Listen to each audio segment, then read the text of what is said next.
Hey there, everyone. So, this panel, I'm going to be interviewing comics legend John Moore. So, John, I'm bringing you on now. Hey Kelly, how are you? Good. How are you doing? Good. How is my voice level here? Can you hear It's me? um it's pretty good. You're a little quiet, so I'm gonna turn your mic up because StreamYard lets me do that. Okay. Okay, just let me know. Let me know. I You managed to make it through this entire pandemic without video streaming, so this is my first time. So, I I feel so special. That's so sweet of you. Oh my gosh, thank you for joining us. This is really great. Like, yeah, I'm happy. I'm happy to do it. It's pretty impressive that you've managed to take the challenges of of a year of COVID and still manage to get a bunch of people together to talk about stuff that we love. So I I tell you, I feel like I've been more social in the last year through a video chat than I was ever before. But I feel special to pop your video chatting cherry. good. And That's now I've set the tone for the interview. that. That's it. Well, it's also I worry that it's a little bit like your grandfather asking you to set the VCR back in 1984. Like I just don't understand why 12 o'clock keeps flashing. This Oh, this the technology is you know like I'm it the old happens. guy. Oh, well, so John Davy did our last convention in January, and I spent an hour and a half on the phone with him trying to help him figure out Zoom. And I'm going to say this, it was not John's fault. It was his computer. Like he thought it was his fault. It was not. It was not. His computer was not playing nicely with Zoom. And I Right. I made sure he knew that because no, we went through everything we possibly could, and he was a very very receptive. He tried everything. So no, you're doing wonderfully though. You made it on. Good. You sound great. Good. So Yeah, I've been thank. listening to all the podcasts I listen to. Have been doing their interviews via Zoom, and again, like amazing that there's a technology at this point in time that allowed us to sort of keep connected, and I'm so I'm glad happy for because it. Yeah, I'm an extrovert, so it would have been a really rough year. It still was, but it would have been worse. yeah. So why don't you introduce yourself to anyone who may not know? Why don't you kind of sum up your career? I'm putting you on the spot, but Okay. give people the Um, rundown. okay. So I started out as in my early 20s as Howard Chaykin's art assistant on the Shadow and Blackhawk and Times Squared for DC and First Comics, and that was the mid 80s. Um, Howard and I started writing television and film together in the around that time, and ended up working on the Flash TV show in 1991. And at the same time, I started writing comics as well on my own and with Howard. I wrote the Superboy TV adaptation that DC did in the late 80s, and then I did a bunch of stuff for Marvel and DC in the 90s. Did a bunch of did a few things in the early 2000s, and then I haven't really worked in comics for a while. So that's the uptake of my career in comics. Well, Um, it's an impressive so career. So, what have you been doing lately, if you don't mind my um, asking? I am just making a living. I'm just making a living, taking care of things, working at Trader Joe's. So it's Nice. so I'm just about there were just some shifts in the comics industry and in the 2000s, and I sort of lost the people that were giving me work, and then I wasn't in a place where I was following up, and that's that's it. So so I still love comics. I still follow them. I have a 22-year-old son who's gotten back into them in his college years, and so he and I talk about comics a lot and film and stuff, and that's where I'm at. So, I would like to say I'm, doing, um, sort of dabbling and talking about doing some kind of comics project, but nothing's on the horizon. So, I um, mean, I get it though. The industry has changed so much since I feel like the 90s was there's a lot of good stuff happening in the 90s and the industry not I speak like I'm in the know. I'm not, but right. from an outsider looking in, it seems like the industry does not treat its creatives very well anymore in a lot of ways, and that's really sad because I can't. Yeah, I we've can't. lost so I much. was really fortunate because I managed to start very, relatively young and get a foothold. And excuse me, and it was at a time where there was just a lot of work to be had. Mhm. And if I had had perspective that I would have as an older guy as opposed to a guy in my 20s, um, I I would have known that that creative work cycles and publishers and people who are looking for creatives are always looking for new talent. It's just part Yeah. of the cycle when they want, when they have to sell product and they have to try to find, they have to find their, the way to bring in new people. And that was clear, because like on the Superboy comic, since that's what we're talking about, I was working with, I worked with Kurt Swan and Jim Mooney as the artist on the book when I was doing it, and who were amazing artists who had worked in the business for years, but those guys were in their 50s and 60s at the time they were doing Superboy with me, and they weren't, you know, they were workmen, journeyman artists, and and they didn't have the kind of buzz or or fan fire underneath them, to make them, to sort of keep them at the forefront of the industry. But that's also the nature of when you're doing work for someone else's property, you Very know. true.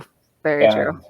And I hope that I don't sound like I'm a bitter old guy who says like, yeah, they left me in the dust. It just happened to be, it just happens to be the reality, which is why, like, I would say, like, I remember when Mike Mignola was telling me about what became Hellboy. And I thought, and it was like, okay, when he described it to me, in the early '90s, it sounded like it was a Kirby monster pastiche. And it turned into something great. And Right. here was and Mike was a guy who could have had a really successful career just doing Marvel and DC product, and he made the right move. He created a property that no one can do except for him or with his permission, that he controls. And and I think that's probably the creative goal, that really, if you're smart and both in terms of a creative sense and also in terms of a business sense, that you want, because then nobody can say like, oh well, we can always get someone else to do Hellboy, or any other creative product. It's got to be that person. That is good advice. And I don't think you sound bitter, by the way. Okay, good, You good. just sound like you know what the industry is like. Um, Yeah. by the way, we have a comment from Carlin. He is complimenting your comic boxes. um, Yeah, it's always a space thing of trying to figure out where, how to keep them and how to keep them from not just completely dominating the room. Carlin is another person on my team, and he's got a lot of long boxes behind him. So as we were video chatting to plan this whole thing, we termed him Dragon Who Hoards Books. Right. Which is the best kind of dragon. It's my favorite kind of dragon. I want to think that there's a certain distinction between hoarder and collector, and that's a level of order and a certain amount of floor space. Like if you can still navigate the space, you're probably okay. If you're in danger of knocking everything onto you and getting lost and not found, oh good, I'm still a collector. I still have time to be a hoarder. Right. All right, so I was just looking through your Wikipedia to make sure I hit on all the books you've written, and I am a huge Birds of Prey fan. Like that's my team. So I got really excited when I saw that you had written a little bit of like the Birds of Prey one shot. Yeah. So I'm going to be selfish because this is my Q&A. Can you talk about that a little bit? That was initially, I was living in San Francisco.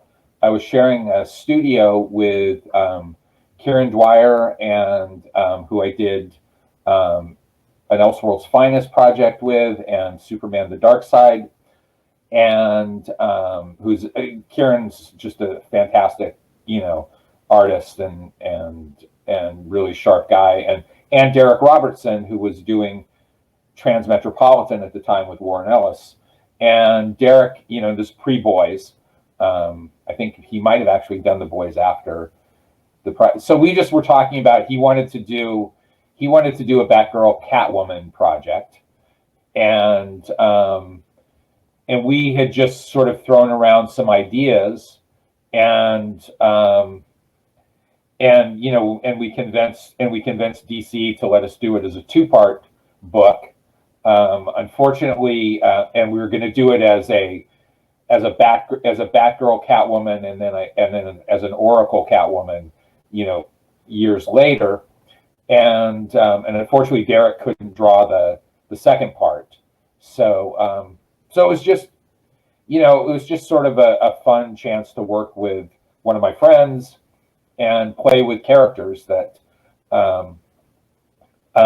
really came out of the idea that probably Batgirl was, as at the start of her career, was really looked up to Catwoman in a way, because Catwoman was, a strong, older woman, sort of, and forgive me if it sounds like the Mary Tyler Moore theme, but like making her way in Gotham City on her own terms. And I think that it's like, who are Batgirl's female role models? Because obviously, Batman was the big formative superhero role model, but that was just, I think, sort of the crux and the thing about the idea that meant something to me and was something I could play with. So, I wish that Derek had been able to draw the second one. I'm really blanking right now on the artist who drew the second part, and I apologize because it's been a while. It was a minute. Yeah. And Carlin, I did an interview. Side note, like I did an interview about an X Factor issue I wrote in like '94, and I had I couldn't remember writing that issue. I remember, like I had to go back and go, oh yeah, that happened, because it was just in the middle of a lot of work and a lot of. Well, when you're writing to work for hire, when you're writing to a deadline, I'm sure it just kind of goes by. So Carlin says just one more bookcase. I don't know if he means for him or for you or both, but I think everyone could use at least one more bookcase in their Right. house. I started off with one shelf for my collectibles, and then it keeps growing from there. And every time I fill up a shelf, I look at my husband. I'm like, well, I need another bookshelf. So, and also in our private chat, Carlin has told me he wants to hear more about Superboy and what it was like working on Superboy. So you said you worked on the Superboy show tie-in comic, right? Right. That was the at the time at the time Superboy, the 80s TV show, was produced by the Salkinds, who were the producers of the original Superman movies and owned the rights. And they gave DC sort of, and DC wanted to do a comic promoting, the TV show at the time, because it was the only DC property. I guess Batman was, I'm trying to think of Batman must have been in production. Batman 89 must have been in production at the time. But DC was just trying to promote it, and they didn't have a Superboy book at the time. So it was, I was roommates with Art Thibert, who was inking one of the Superman books at the time. So and back in the days of landlines, we just shared a phone. And I had talked to Mike Carlin, the editor, a couple of times, just passing the phone to Art. And Mike was editing the Superboy book. So I said, hey, can I pitch some ideas? And Mike was receptive to it. He and DC editor Andy Helfer had also written a couple of the episodes of the TV show at the time. And it was really just like a great experience, because I was able to write a Superboy book that wasn't connected with the DC continuity, with the main DC continuity. Play around a little bit with, like I did a Legion like variations story, and I did a Bizarro that wasn't the Bizarro of, that had been established in the comics. And it was just fun. And as far as I know, the Salkinds were hands off. They weren't looking for it to be a literal translation of the book of the TV show. So, so it was a nice entry into, into doing a monthly book for DC. And Carlin is chiming in. He says, Mike Carlin is a great guy. The other Carlin had him as guest at Mid-South Con. So, Carlin, who I keep referring to, he actually was a planner for Mid-South Con for years. So I'm in good hands, because I'll tell you, when I started doing these virtual cons last year, this is my third one. I'd never planned a con before. A friend of mine was just like, hey, we're sad that the Superman celebration was canceled. And my friend went to me and was like, hey, Kelly, maybe we should do something. I'm like, okay, I'll try to throw something together. And luckily I had really good people chip in to help. And then they keep getting bigger. That's great. I mean, you got 3 days worth of content, people coming, of interviews and events. That's an accomplishment. So. Yeah, well, that's what happens when you have good people behind you, and so then we have, Dial H for Hero, your list of credits. I was like, wow, you've written pretty much so many characters I love. I also geeked out when I saw Phoenix, that you wrote a little Phoenix miniseries. So the Phoenix sisters, in my name, it does refer to Jean Grey Phoenix. So, and then I have John Pica says he loved that Superboy series, and especially when they were doing the Dial H for Hero backup stories. You have fans out there. I know you haven't written in a while, but you have people who still love your work, myself included. So thanks. The nice thing about writing, nice thing about writing is that it's forever. Yeah, it is. It's not. It's nice, and it's. Um, I still sort of a. It was a big throw when I got my first comic book published that had a credit, that had my name in the credits. It was, on the same level, it was really nice to get, to have a collection, to have a trade paperback collection, Yeah. of anything. It's nice every once in a while I get, Marvel or DC has recollected some of the work I did for them, and so it's nice to see that, it's still brought back. I have no idea who's buying it. I have no idea who's. I always said that one of the things that I loved growing up, because I found comics in the '70s when I was a kid, and DC had these 100-page comics that would have a new Yes. story, would have like 20 pages of new content, and then the rest of the book was reprints. But for me, it was all new. So I got to see, 30s and 40s, Batman stories, or Justice League stories from the '60s, um, and Marvel had their same line of reprints that were. It was all great because if you like because sort of once I had the itch for comics and superhero comics, like I couldn't get enough, and so I hope that some of this is. I don't know how it qualifies in a $20 or $30 trade paperback collection now, in terms of getting to new readers, but it's nice Right. that it's available. Um, Well, and for a little while, DC was doing those Walmart books where they would reprint some things for right, $5, and those were such a good deal. They weren't really reprinting the Silver Age stories though, which that would have been so right. nice. Well, again, my age. It's now that when I was reading comics in the '70s, like the Marvel comics that I was reading were basically 15 years old. So that was Right. still realistic to try to go back and figure out Sure. that find stuff that you could find old comics, you could find reprints of comics from the '60s. Now it's decades of continuity and comics. So it's a much bigger ocean of stuff to wade into if you like it or if you're trying to find your way.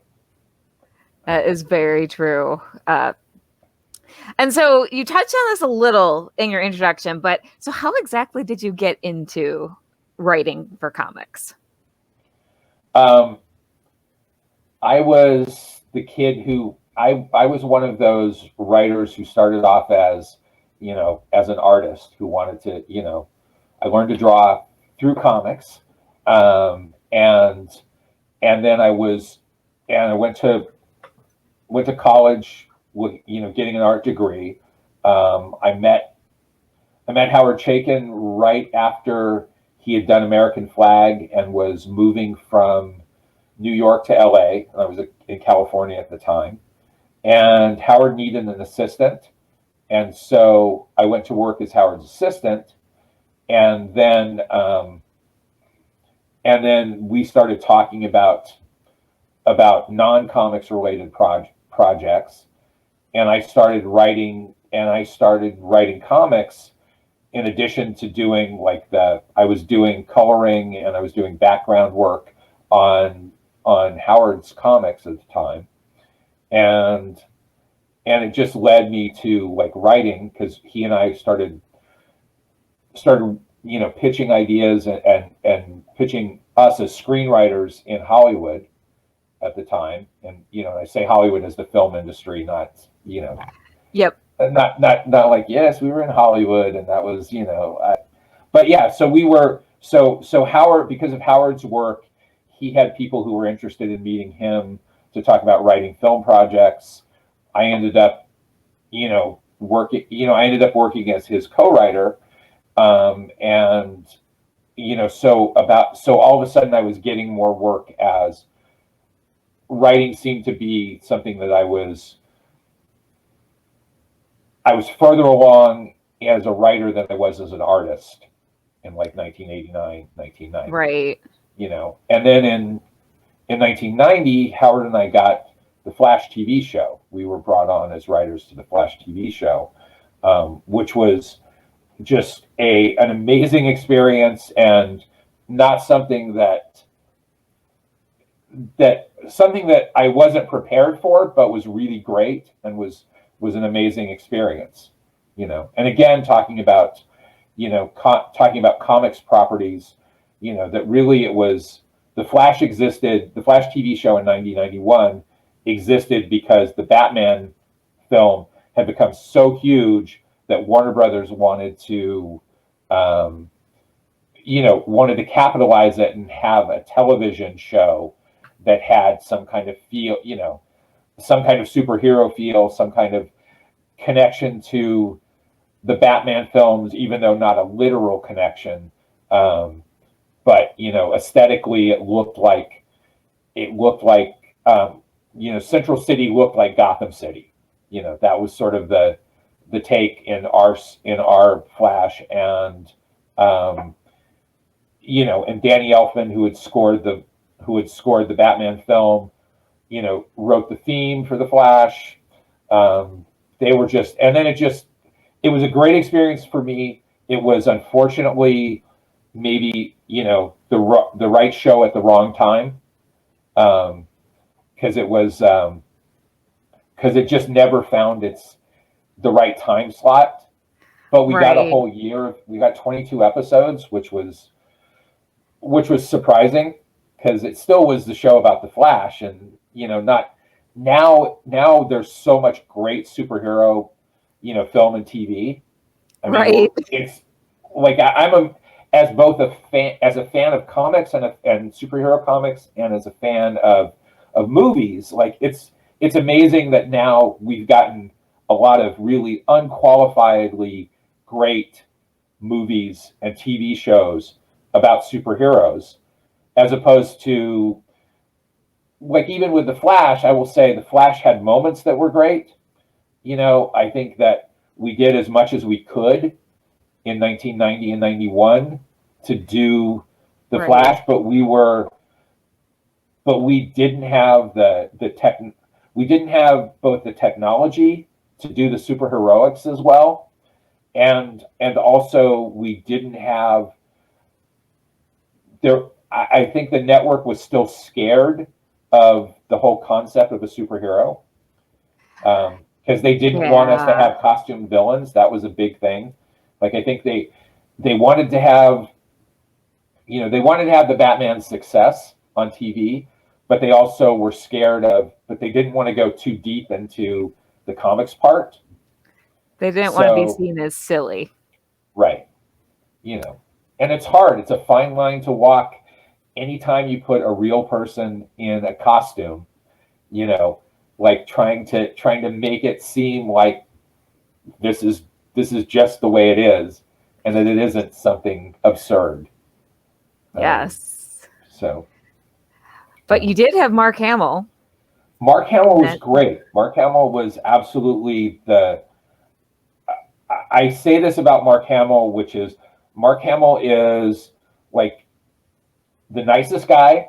He's an amazing actor, but he's everything you would want someone who played an iconic hero that you love from your childhood to be. He was so nice. We were filming a night shot, so it was like well into the morning, and there were extras who were talking to him about Star Wars, and he was really friendly. He wasn't standoffish. You know, this was before the prequels, so he was basically just saying, I don't know what's going on with Star Wars. You know, it's like George hasn't told me, but he was really friendly, and again, and he wanted to be the trickster. He was a comics fan who wanted to be a part of the Flash television show. We didn't seek him out. He came to Warner Brothers, you know, to the production company, that Danny Bilson and Paul DeMeo, who were the execs, and said, I want to do this. And he wanted to play the trickster. And the trickster was the Trickster was, and the studio didn't want to do the Trickster because the Trickster was a costume villain.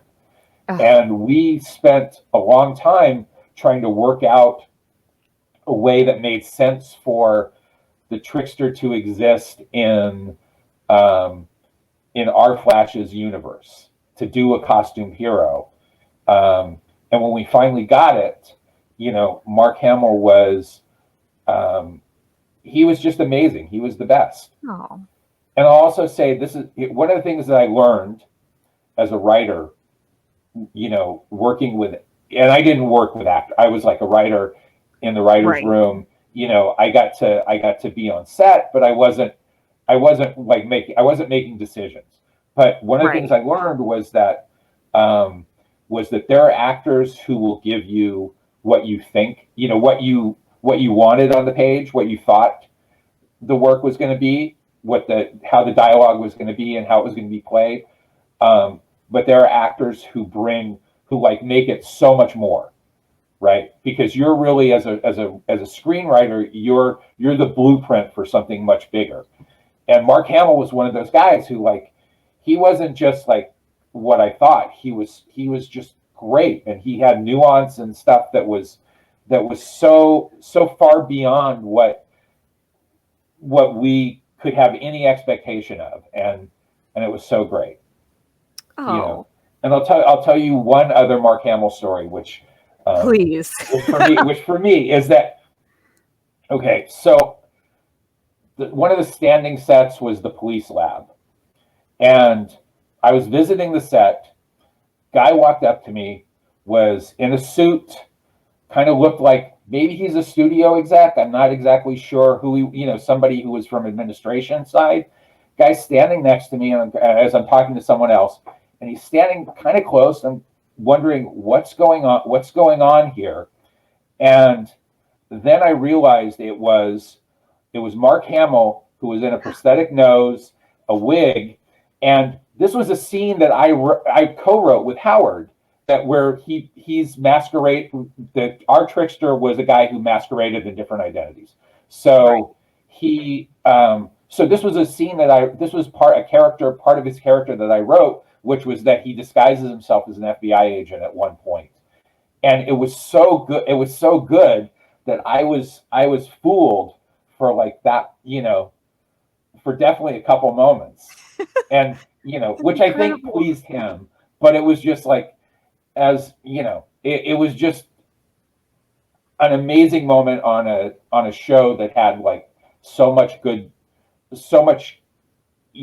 many good moments for me personally, not just from being able to work, not just from the work, but from being able to work with everybody who was on the show. Right. So yeah. So Mark Hamill, if I had been in a position to cast television shows, dramatic shows in that time, I would have cast Mark Hamill in anything. I would have tried to get Mark because he's a really good actor. You think of him as, he's got two iconic roles really, which are Luke and the Joker. But his range is so much more. And so I feel really lucky to say I got to write for Mark Hamill. That's peak. I'm sorry. I'm having trouble forming words. Just imagining that. That's the peak of your career. I'm sorry. I can't speak for you, but no, it's a great moment. It's hard to. That's it. I'm done. I write a little bit myself, and if I got to do that, I'd be okay, I'm done. I can't do anymore. It was good. But you did also again, time wise, that they may have released the two Flash episodes the two Trickster episodes on videotape at some point, but they did release them in Japan as a laser disc. So I've got a copy of the Japanese laser disc somewhere in my house. Well, and like you said about that show not quite finding its audience, because I feel it was ahead of its time, and also it was hampered by the network not ready to go full comic book and just hampered by the technology, but it is beloved to this day. Just, it's got a cult following, you know? Yeah.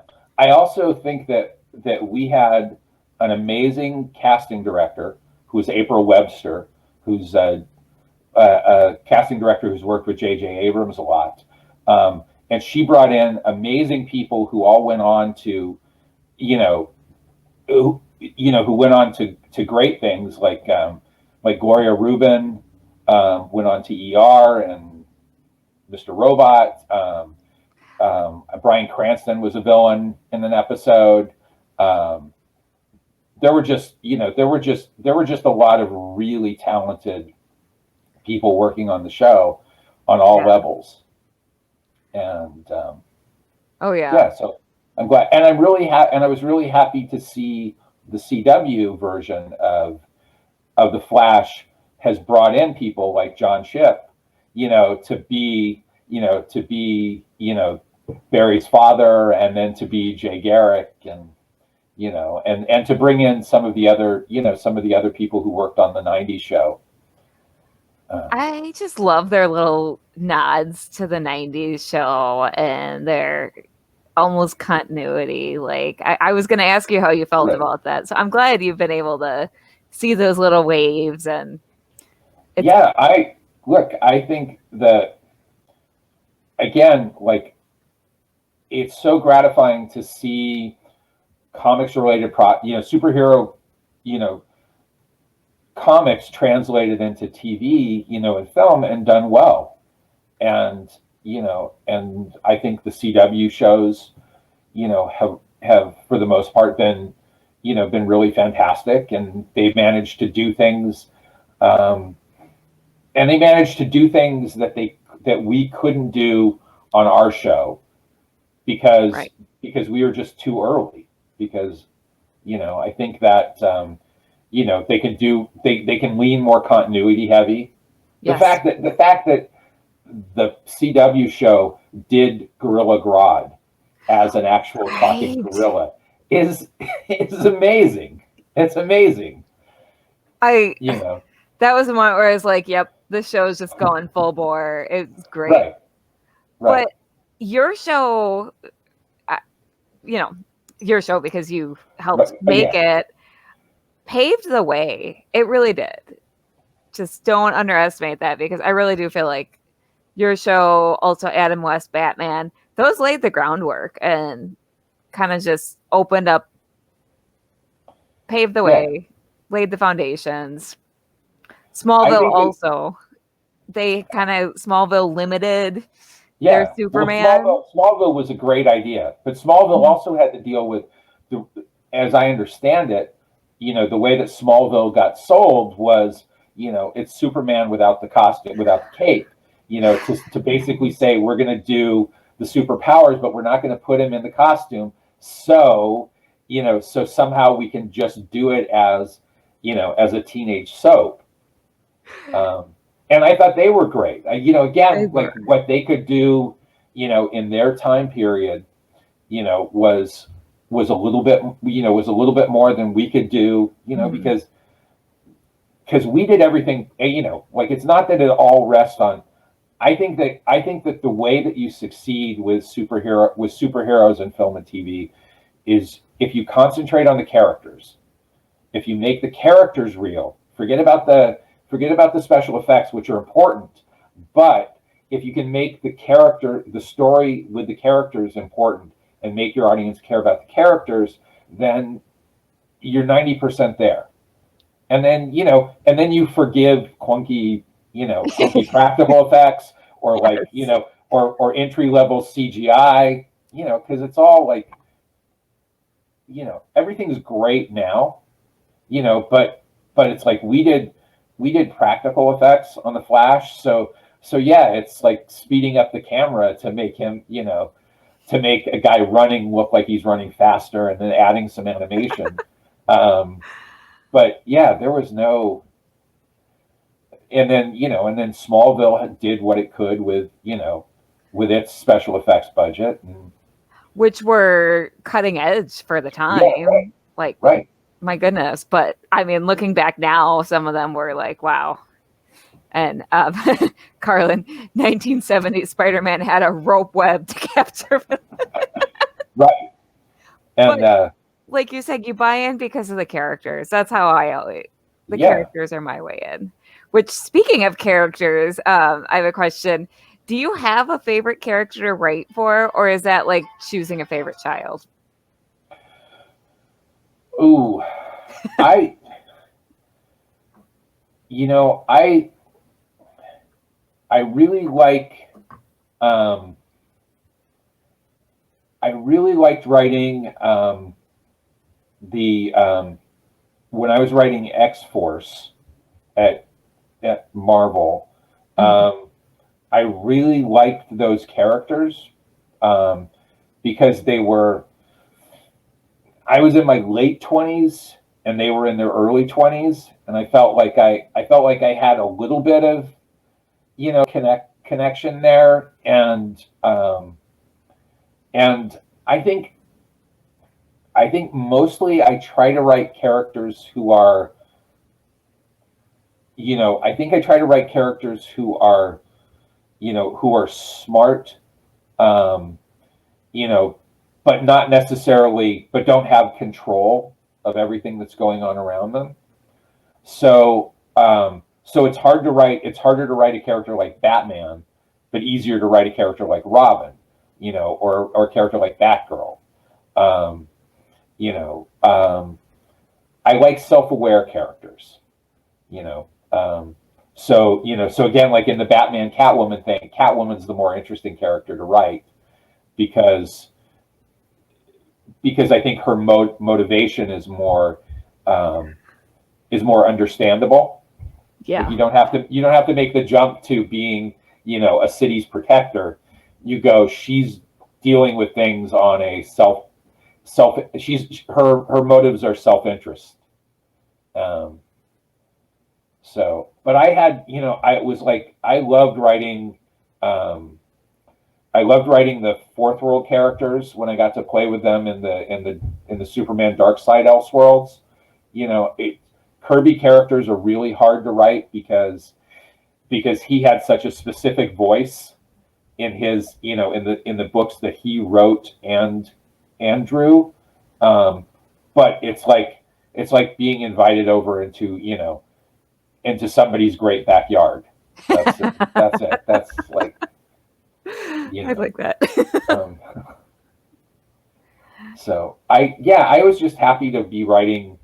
Um, you know, I think that I used to um, sort of push aside my fanish enthusiasm for the characters and sort of adopt a like I'm just here for the job kind of writing approach. Right. But I really love writing comics and being able to write the characters that I read and enjoyed, and to work with some really fantastic people. I've worked with some great artists and worked with artists that I looked up to.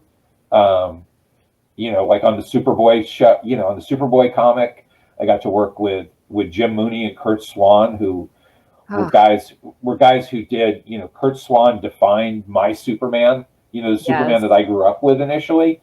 And in the 70s, even though he was on the books since the 60s, maybe since the 50s, and Jim Mooney um, was a guy who had done all sorts of great work for Marvel, had done work for DC. It's as a writer, you get to do so much work, and you hope that it is, and up to a point, and you get a script and a story, and then it's given to an artist, and it's really, you hope that you give the artist something that they like, that they not just that gives them something that makes their effort worthwhile, and because they do they're doing the heavy lifting, they're doing the directing, the staging, the costuming, to do the movie metaphor, Right. I've been fortunate to work with some really great people, and you know, and still, like, you know, and to have comics that I had a part in is great. You know, is a great accomplishment. You know, apart from the business aspect, you know, Right. which is also important, but yeah, so I agree. um, And yeah. so if you could choose one of your comics, like if you're sitting someone down and you're like, okay, here's the one comic of mine that you have to read that is most important to like sum up your career. This is a really hard question. I'm sorry. But Wow. one comic that you could put in someone's hands and say, read this. What would you choose? Um, if it were superhero comics, I might go with the Age of Apocalypse run on X Factor that I did, and Steve Yes. Epting drew, and Terry Dodson did a couple pages on, early in his career, early in both their careers. Um, that was probably, but actually, you know, I would say that of my '90s work, um, anything I did with Kieran Dwyer, I did an Elseworlds, Superman Batman story that took place in the '30s, and that was much more Raiders of the Lost Ark. Jules, Jules Verne a little bit, which was much more pulp Superman and Batman. That I was a need to lot of read fun. that. And but I did an issue of X Force, which was issue 75, which took place at what was the Burning Man Festival, but I called it the Colossal Man Festival because the Colossal Man was a Marvel like monster comic that ran for like 3 issues in the '70s. Was I think it was it the Living Colossus was the name of the character, was the name of the book. So, but it was basically the X Force characters, who were sort of on a road trip through the through that year of the book that Adam Polina drew, and this was a double size issue at Burning Man, and it was really just the characters hanging out, and I like that a lot. Nice. Carlin Um, says he thinks he has the Elseworlds book. it Carlin, just got reprinted in DC. Done a couple reprint trades of Elseworlds collections. So they did a Batman collection, they did a Superman collection, and a Justice League collection, and it might be in the Justice League collection. I don't remember. okay, I need to read this. Like that sounds really cool.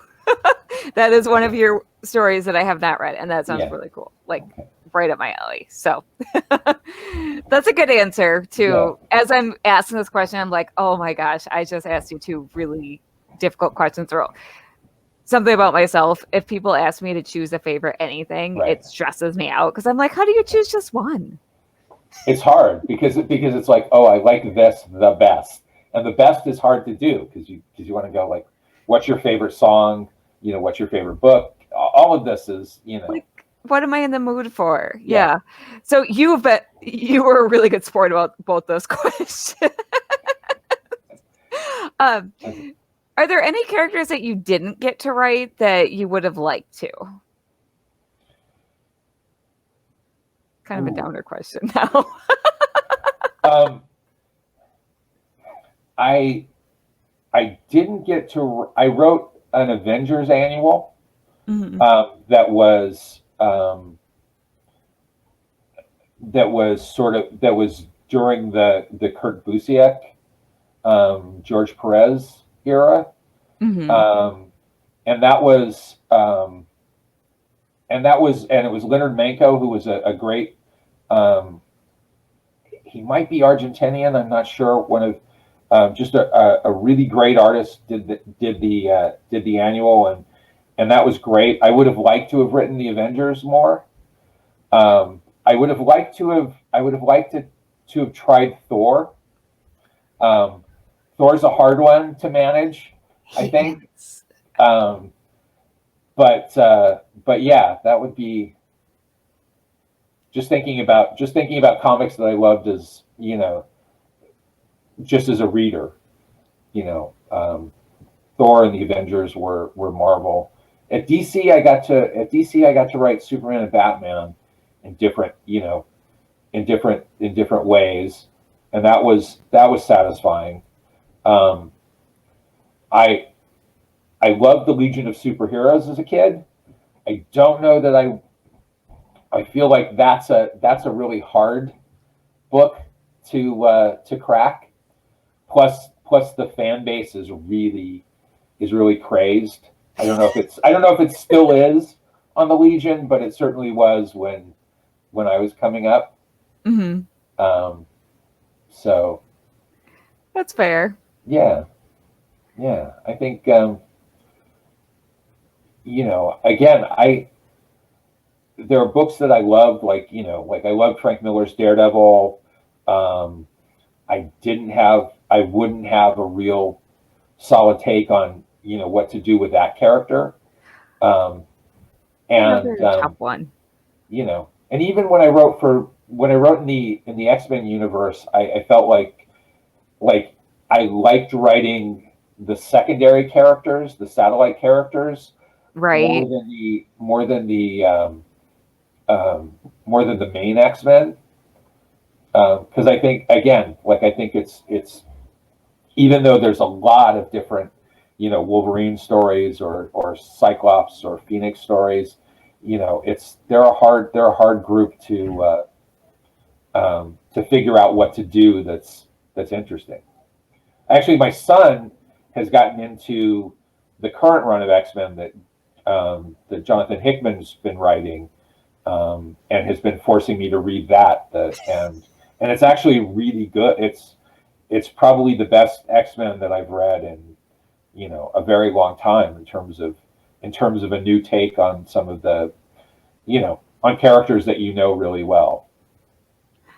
Jonathan Hickman's pretty. Yeah, he's written some good stuff. I've checked out a little bit of that run, but I'm behind on my comics reading Well, look, too. the problem with the X-Men, but and this is just in general, which is once they shifted to event planning in the Marvel universe, and especially in the X universe, where you didn't just have like one story over one book or maybe even two books for a couple months. You had 20 different books that were connected to an event. It's really hard to follow that. And like I said, if my son wasn't in that point where he's enthusiastic about that, I wouldn't have made the dive into those books that I did. Um, but That's awesome that you and your son have that to bond over. Like, that's really cool. You sounds like you're a yeah, good dad. I hope so. I hope so. And I'm real, and it is nice because it's basically, um, it wasn't going to be sports for me. It wasn't going to be, so. Um, Yeah, I so hope yeah, my it's kids don't grow up to be into sports. My husband's pushing them towards it, but I'm pushing right. them towards comics. Well, we'll see. Well, you know, you have a certain window of time where you can kind of push them towards things, and then they start pushing back no matter what Yeah, the thing you're saying, hey, you should try this, and they're just going to say no because you're their parent and yeah. that's their default response. So, so you get that. You can leave them around, don't say anything, don't, be nonchalant, and then, they'll find their way to That's what they actually like. really how I do it. And our house is filled with superhero stuff more so than sports stuff. So I Right. think I'm going to win that one. They'll know it even if they just go, oh, it's mom stuff. Right. Yeah. Like when I do my cosplay stuff, they just kind of look at me like, there goes mom dressed up funny Right, again. right. Because you don't,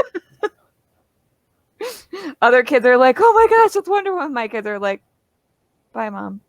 right. Go Yeah, away. and that's really going to be the way that it it works until they're an adult, and then they'll go, yeah, I think maybe mom, that if you're lucky, they come around and they go, yeah, mom was all right.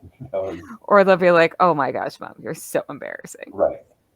Yeah, we'll get but there. later on when they're teenagers, that's part of the fun you get to have as a parent is you get to embarrass them because you don't care because it's Exactly. not I'm looking forward to good. it.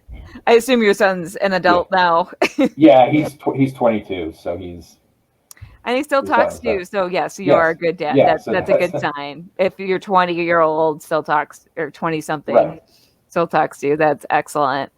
So we are running low on time. We've only got a few minutes left. Is there anything else Okay. you would like to talk about that we haven't touched on? Anything you want people to know about you, or anything? Right now, there's I am so not present on social media that that there's not really anywhere I would any sites I would plug. I would always just say it's like um, this was something that Jack Kirby used to say, which was if you liked his work, you should go do your own as opposed to do his, and something like that. So I would say if you like comics, or storytelling, you should do it. You should try it. Get out there, do something, like because it's a process. You have to do it to be, like not even saying about being better or being professional. Just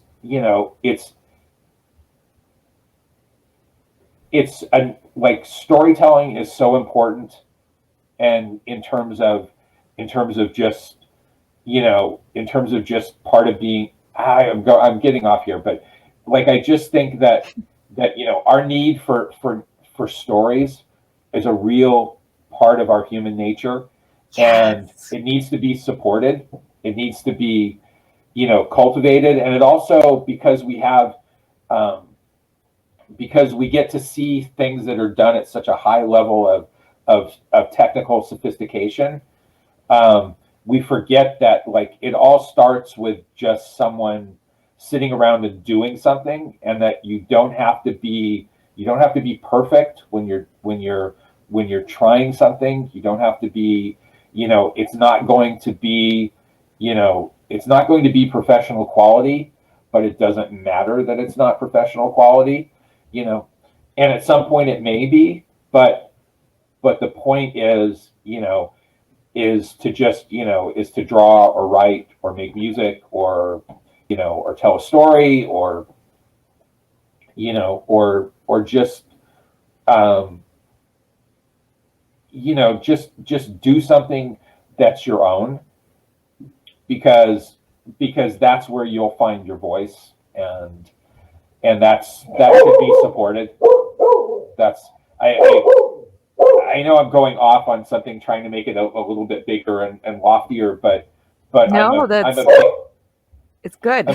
I'm a big fan of like the idea that that sometimes the value of something is just the doing of it, not necessarily what the product is. And a lot of times with kids, they don't get told they stop doing things like drawing or painting or writing because they think it's not good. And and sometimes you have to reinforce that it doesn't have to be good, and that none of the people that are professional started out brilliant.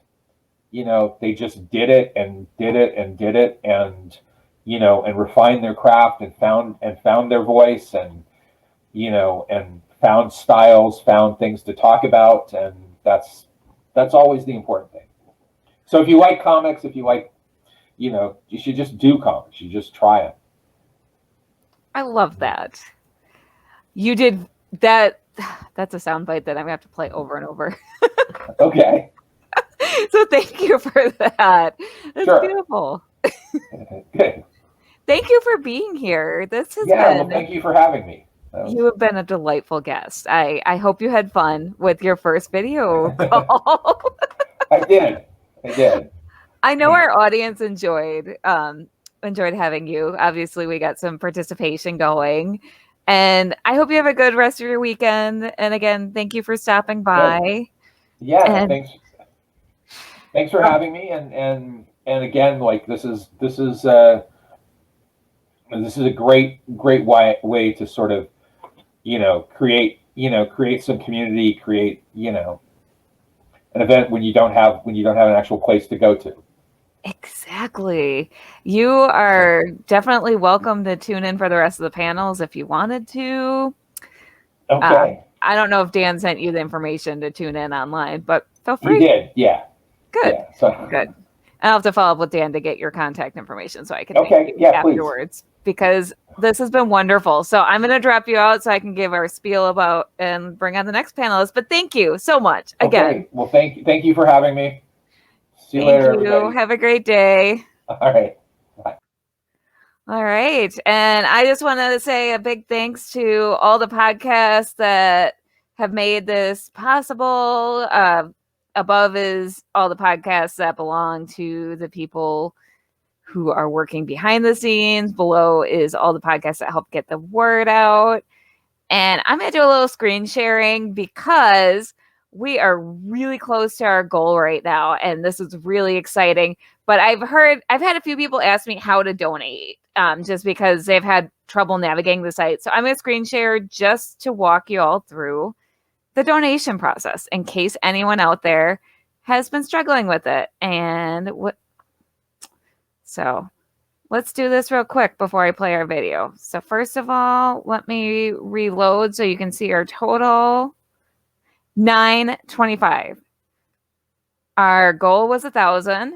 So this is our long link, but we do have a tiny URL that's in the video. So you just scroll all the way down to, I scrolled past it, to Kristen B is a team member. Then you click donate. And then you choose your donation amount. And you don't have to do the 25 or the 50. You can select an amount. And then you go from there. So I hope that clears it up with anyone who may have had trouble figuring out the website. We didn't realize that it might have been confusing when we picked the website. Kristen did a great job setting this all up. And just, everything is trial by fire and learn as you go. And, you figure things out as you go. And I think Kristen is she's done an amazing job on all of this. Like, she deserves a round of applause. And this is incredible. And so I am just going to play our little video, and then I'm going to bring our panelists on. This convention is also a fundraiser for the Actors Fund. The Actors Fund fosters stability and resiliency and provides a safety net for performing arts and entertainment professionals over their lifespan. You can support the Actors Fund by following the link below and donating. Every donation also enters you into our sweepstakes and gives you a chance to win these fantastic prizes.